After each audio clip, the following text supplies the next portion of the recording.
Today going to be showing you how to learn the claw grip, giving you a lot of helpful ideas and tips, and also how to avoid having hand pain while using the claw grip. So let's begin. So this is what a regular grip looks like, and when you use a claw grip it's going to look like this. And it's advantageous because you're always going to have your thumbs on the sticks, and then you can press the buttons with your pointer finger or your index finger. So first things first, when you're holding the controller, you gotta learn to have a firm grip, but also has to be somewhat relaxed. Okay, so that's what this is going to look like. Even if you hold the controller the regular way, if your hands are too tense, you're going to tire out your muscles, your tendons. You're gonna have pain in your hands and your forearms. Okay, so that's something to avoid, especially in the claw grip. You don't want to have your hand like this the whole time while you're playing, because that's not going to be beneficial. That's going to hurt you. You want to have your hand relaxed, kind of like the natural position of your hand. You see that? Natural position. That's a huge tip.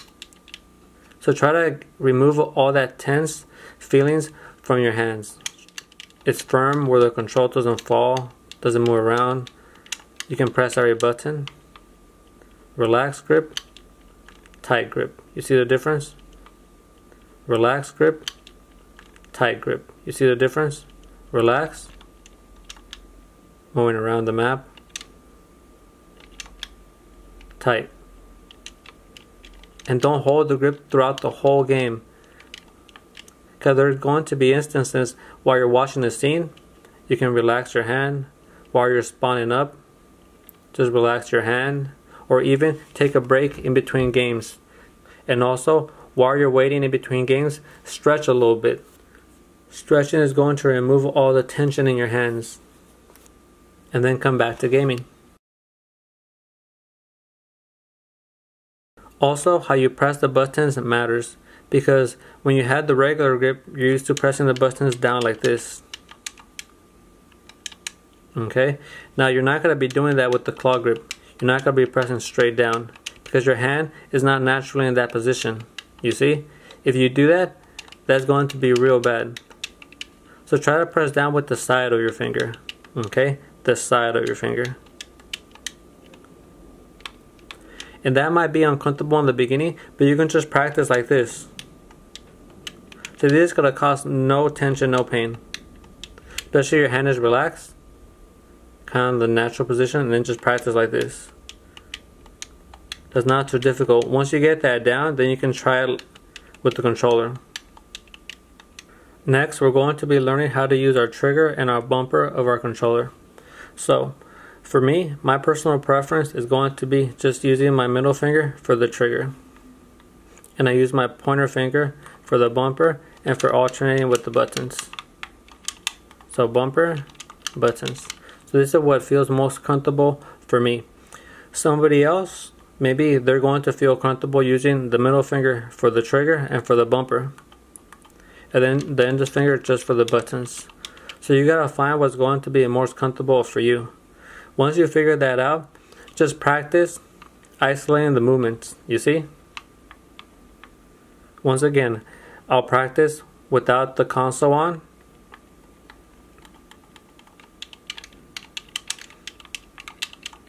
Then I can turn the console on. And if you can go into a custom game or a quick play where it doesn't matter if you win or lose, you can start practicing the claw grip. You can practice pressing the buttons down, moving around. Because if you're in the middle of a real game, your mind's going to want to do this. So you're going to be having that struggle within, going back and forth for reminding yourself. And then you're naturally going to make your hand tense because you're going to want to keep this configuration. So that's something very helpful. Make sure you practice while there's nothing on the line, so you can just concentrate on pressing the buttons correctly. Now a little backstory. I used to work with little kids and young adults, teaching them how to get motor skills, how to fine-tune their micro movements. And the best thing you can do for somebody sometimes is going step by step. So that's something you can do with the controller. We can take those methods and apply it to the controller. And that's why I mentioned these suggestions, because I know that if you don't have the console on, it's going to be a lot less pressure. Just practice holding the controller without that tension, just being relaxed.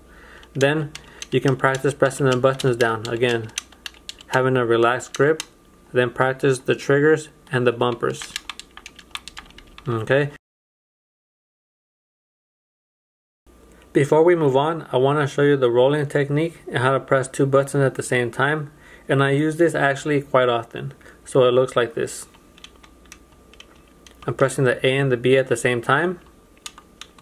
Or I can roll the A and the B. Rolling from the A to the B. Okay, so if you're trying to go like this, so that's not technically rolling it, you have to go like this. A to B, A to B, or you press both at the same time.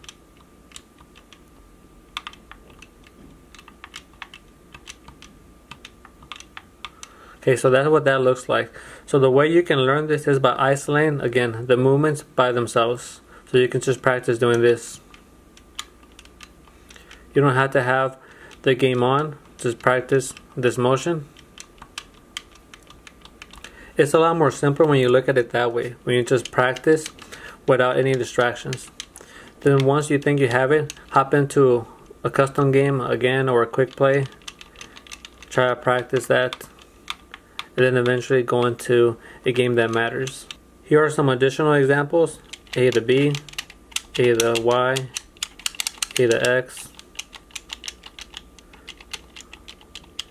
And it just depends on the type of game you're playing, depending on what kind of combinations you're going to be using.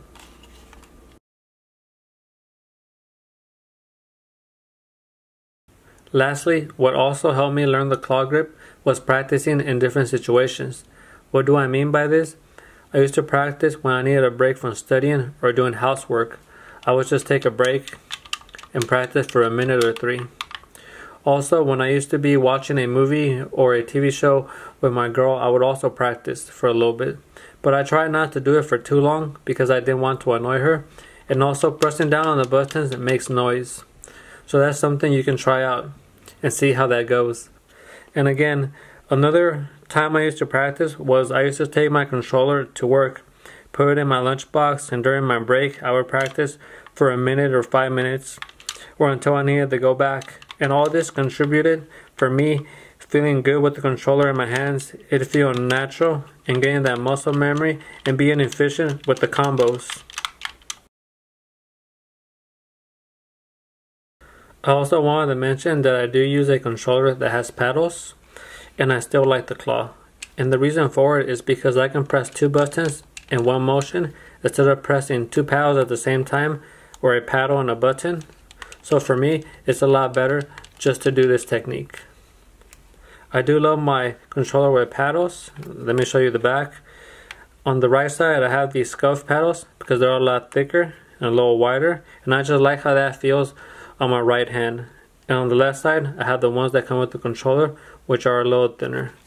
So I just wanted to share that information. Paddles are great, and for me, when I combine it with the claw grip, it's a lot better.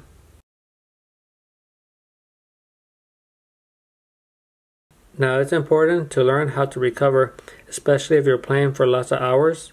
Your hand is going to get tired just for the fact that you're playing for such a long time. And a cream like this that helps reduce inflammation is going to be A+. Same thing with something like this, BioFreeze, which is more of a cold therapy. And I use these all the time because I do play a lot of sports, and they're very helpful in order to feel good for the next day that when you're going to be doing an activity. I wanted to share this information in order to keep you guys on your A game, so you guys can keep playing for lots of years and be healthy as well. So let's keep that healthy gaming going. Let's go! And there you have it, step by step on how to learn the claw grip. Remember, make sure you have a relaxed but firm grip in order to avoid having too much tension in your muscles, your arms, and your fingers. And that's going to help reduce pain. Also, remember to try to practice isolating the movements.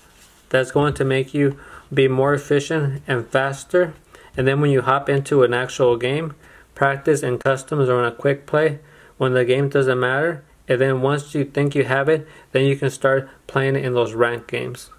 And remember, if you're ever gaming and you start having hand pain, make sure you stop, okay? Because you need to take a break, or maybe you're just holding the controller the wrong way. So that's something I wanted to mention moving forward. Thank you for stopping by, and if you found this video beneficial, make sure you like and subscribe because it does help me out. And I'll see you on the next one.